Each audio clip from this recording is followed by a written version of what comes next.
What's up? What's up? What's up? What's up? It's a Koski of Funday back at it once again. And we continue on with this history, you know what I'm saying, Africa and Black Pacific Ocean.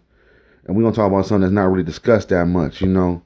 Many people don't know this history, especially in the West, really just worldwide, about what the Australian slash British government did to our brothers and sisters over there in the Pacific Ocean, you know.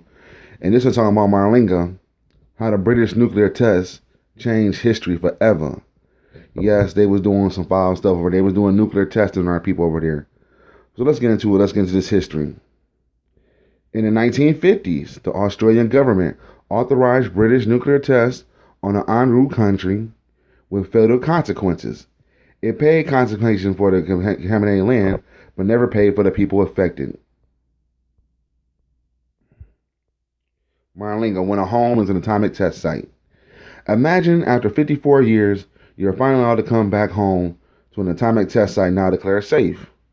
Maralinga, in a remote South Australia, is exactly that. In 1956, Australian and British servicemen built a test site in the airstrip, and the area became known as Section 400, about 480 kilometers north of Adelaide. It served the British to achieve nuclear power status during the Cold War. Maralinga is part of the One Prohibited Area, the WPA, colloquially known as the One Rocket Range, which was established in a restricted access in 1947. Maralinga is a Yoruba name for thunder. Between 1955 and 1963, the Australian government agreed to perform 7 series of atomic tests on the Aboriginal land of the Agnew people. Many of the Agnew people were forcibly removed from their traditional lands in the lead up to the test. The forced relocation destroyed the traditional lifestyle of the Aboriginal families. The damage was radiological, psychosocial, and cultural. This change was a profound effect to this day, and much of the work of lifting and living conditions of Aboriginal people results from the loss of traditional independence dating back to the 1950s. Survivors recall the fleeing Aboriginals being picked up in trucks or forced to walk along the desert route without water and routes to avoid exposure. In their memories of this momentous event is embedded right next to the creation stories. So this stuff is up there high, how it damaged their life. They put it with their creation stories. About 1,200 Aboriginal people was exposed to radiation during the test. The radioactive falloff, the pyru, the black mist by the original people, caused sore eyes, skin rashes, diarrhea, vomiting, fever, and early death of entire families. The exposure caused blindness. Long-term illness such as cancer and lung disease were found in the 1980s at a time when some elders relentlessly walked back to their country. The Royal Commission into British Nuclear Testing in Australia found in 1985 their attempts to ensure the safety of Aboriginal people were riddled with ignorance, incompetence, and cynicism. So basically, they did this on purpose. The boundaries of the test field were inadequately patrolled, and the British dismissed concerns for Aboriginal people's safety with the heartless comment that a dying race cannot influence the defense of the Western civilization. Let me read that one more again. The boundaries of the test field were inadequately patrolled, and the British dismissed concerns for the Aboriginal people's safety with the heartless comment that a dying race could not influence the defense of Western civilization. The South Australian government granted the Maralinga people title to the land around the site in 1984, but the federal government kept control of Section 400. Britain went on to do 12 more antiferous nuclear bomb tests in Maralinga, but the worst contamination came from a series of minor trials with nuclear warheads in the early 1960s. Nearly 700 trials of air and land and missile strikes were tested over the decade, and at least 100K of radioactive and toxic elements on the Nigel land. The British and Australian government attempted to clean the site 3 times. In 1976, which left plutonium and other radioactive contamination, in 2000, and again in 2009. However, contaminant still remains. Original people remember seeing old Land Rovers, washing machines, and refrigerators buried in the ground. In December 2009, the government handed most of the Maralinga area back to its traditional owners, declaring it safe to walk, camp, build, and hunt. It's the world's first cleanup and then handed back nuclear test site. You know, you look around miles and you see no trees, just nothing. Trees are all dead. Even the grasses are dead. Probably no kangaroo there. So we cooked our things. We went back to the village.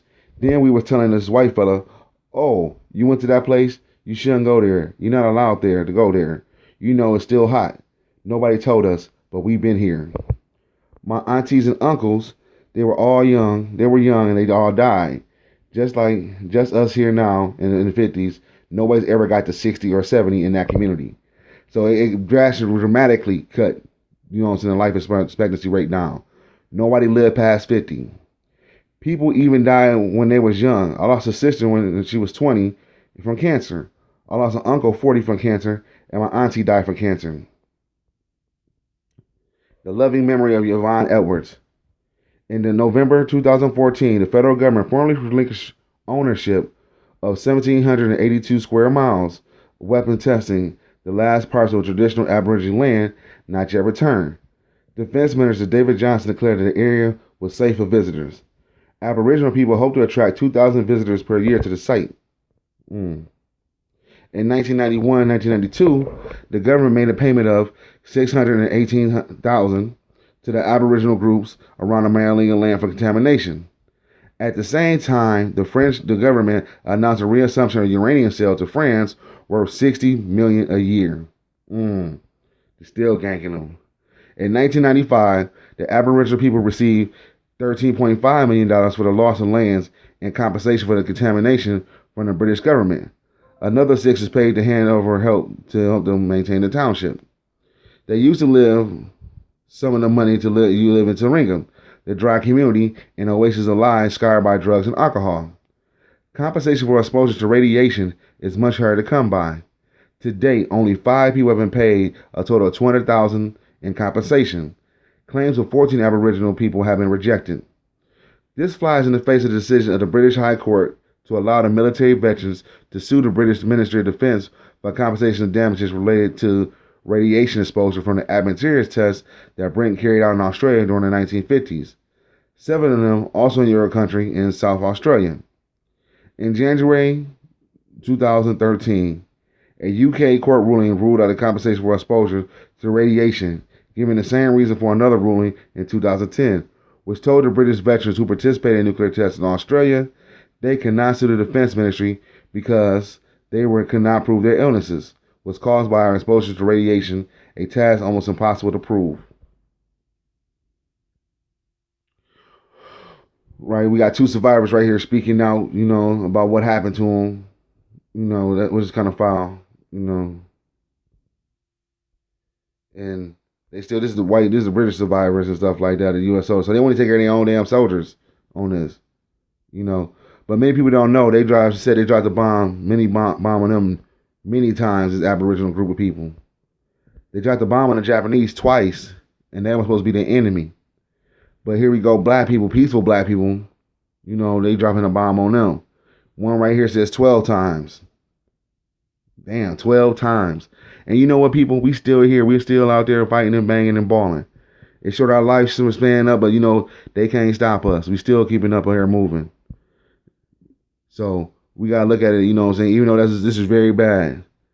Between 1955 and 1963, the Australian government agreed to perform 7 series of atomic tests on the original land of the Agnew people.